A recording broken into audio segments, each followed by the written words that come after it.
ओम शांति। आज 29 सितंबर 2025 की ईश्वरीय मुरली सुनते हैं। आज बाबा ने कहा, मीठे बच्चे, बाप आए हैं तुम्हें ज्ञान का तीसरा नेत्र देने, जिससे तुम सृष्टि के आदि मध्य अंत को जानते हो।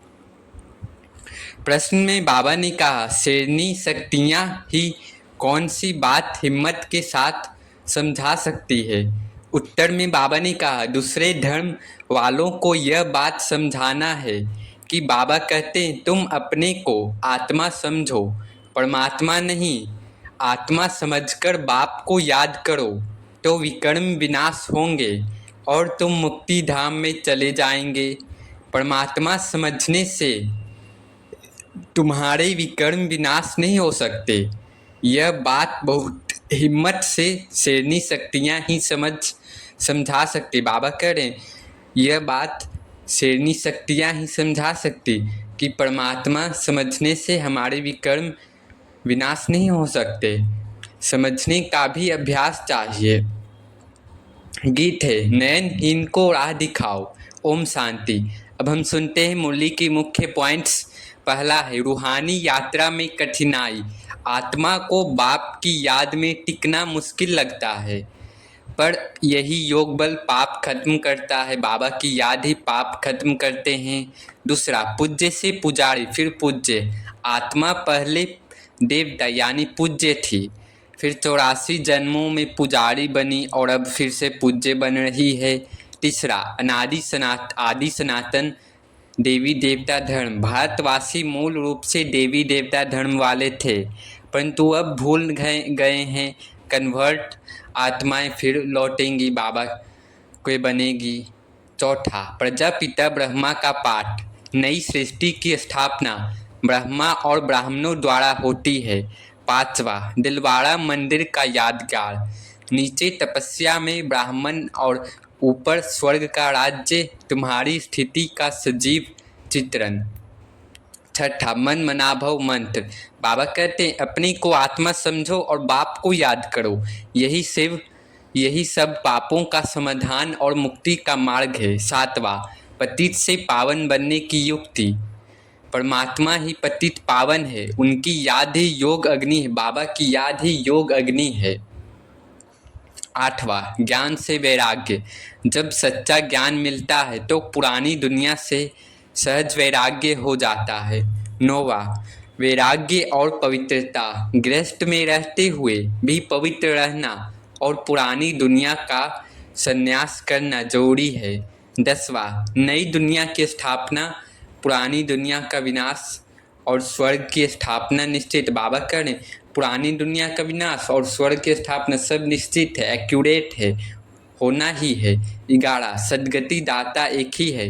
परमात्मा शिव सतगुरु हैं, वही सदगति कराते हैं, बाकी सब गुरु मनुष्यों के बनाए हैं। 12, सीढ़ी का सार। ज्ञान भक्ति वैराग्य फिर मुक्ति, जीवन मुक्ति। पहले ज्ञान पहला। अब हम कुछ धारणा पॉइंट सुनते हैं। पहला है, आत्मा स्वरूप का अभ्यास करो। बाप को याद करने की आदत डालनी है। दूसरा, पूज्य से पुजारी बने हैं, अब फिर से पूज्य बनने का पुरुषार्थ करना है।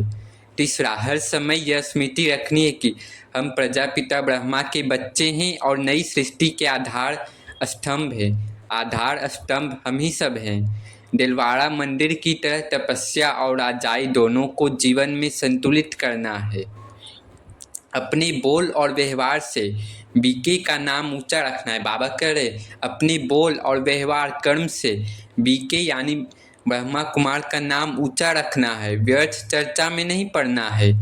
छठा, पुरानी दुनिया से वैराग्य रखकर बेहद की नई दुनिया यानी स्वर्ग के लिए पवित्रता धारण करनी है।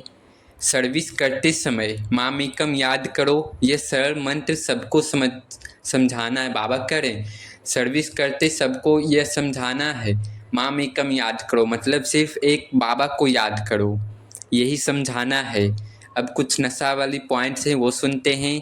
हम ही वे आत्माएं हैं जो कल्प पहले भी ब्राह्मण बने और देवता बने थे। दूसरा, हमको अभी परमात्मा शिव बाबा खुद पढ़ा रहे हैं। यह अत्यंत बड़ा सौभाग्य है। तीसरा, हमारे द्वारा ही फिर से स्वर्ग की स्थापना हो रही है।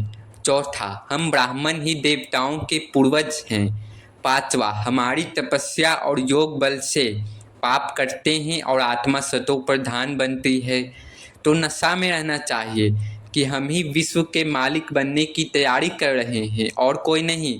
हम ही वही आत्माएं हैं जिनका नाम यादगार है, दिलवाड़ा मंदिर और इतिहास में अमर है।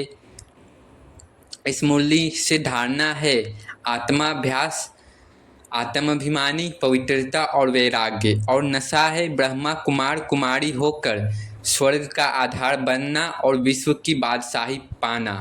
अच्छा, मीठे मीठे सीखे लदे बच्चों प्रति माता पिता बाप दादा का याद प्यार और गुड मॉर्निंग।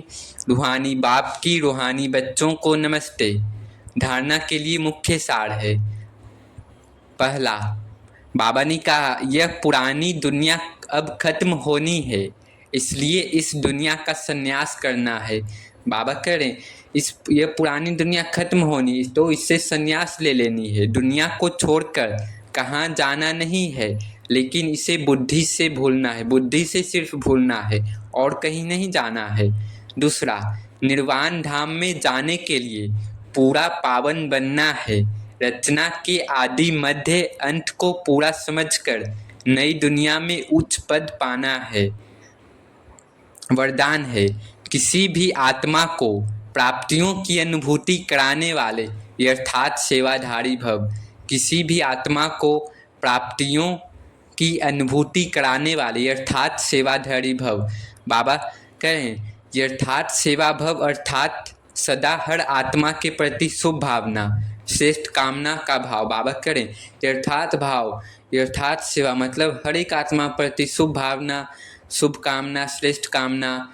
सेवा भाव अर्थात हर आत्मा को भावना प्रमाण फल देना। सेवा अर्थात किसी भी आत्मा को प्राप्ति का मेवा अनुभव कराना। ऐसी सेवा में तपस्या साथ साथ है। जहाँ यथार्थ सेवा भाव है वहाँ तपस्या का भाव अलग नहीं। बाबा करें जहाँ सेवा का भाव तपस्या का है वहाँ अलग नहीं। जिस सेवा में त्याग तपस्या नहीं है वह नामधारी सेवा। बाबा करें जिस सेवा में त्याग तपस्या नहीं है वह सेवा नामधारी ही सेवा रह जाएगी। इसलिए त्याग तपस्या और सेवा के कंबाइंड रूप द्वारा सच्चे अर्थात सेवाधारी बनो। तो बाबा ने कहा त्याग तपस्या द्वारा सेवा के कंबाइंड रूप द्वारा सच्चे अर्थात सेवाधारी बनो। स्लोगन है नम्रता और धैर्यता का गुण धारण करो तो क्रोधाग्नि भी शांत हो जाएगी। नम्रता और धैर्यता का गुण धारण करो तो क्रोधाग्नि भी शांत हो जाएगी। अव्यक्त इशारे हैं, अब लगन की अग्नि को प्रज्वलित कर योग को ज्वाला रूप बनाओ। बाबा ने कहा अभी निर्भय ज्वालामुखी बन, प्रकृति और आत्माओं के अंदर जो तमोगुण है उसे भस्म करो। तपस्या अर्थात ज्वाला स्वरूप याद। इस याद द्वारा ही माया व प्रकृति का विकराल रूप शीतल हो जाएगा। आपका तीसरा नेत्र ज्वालामुखी नेत्र माया को शक्तिहीन कर देगा। तो बाबा ने कहा आपका तीसरा नेत्र ज्ञान का नेत्र ज्वालामुखी नेत्र माया को भी शक्तिहीन कर देगा। अच्छा, ओम शांति, ओम शांति, ओम शांति।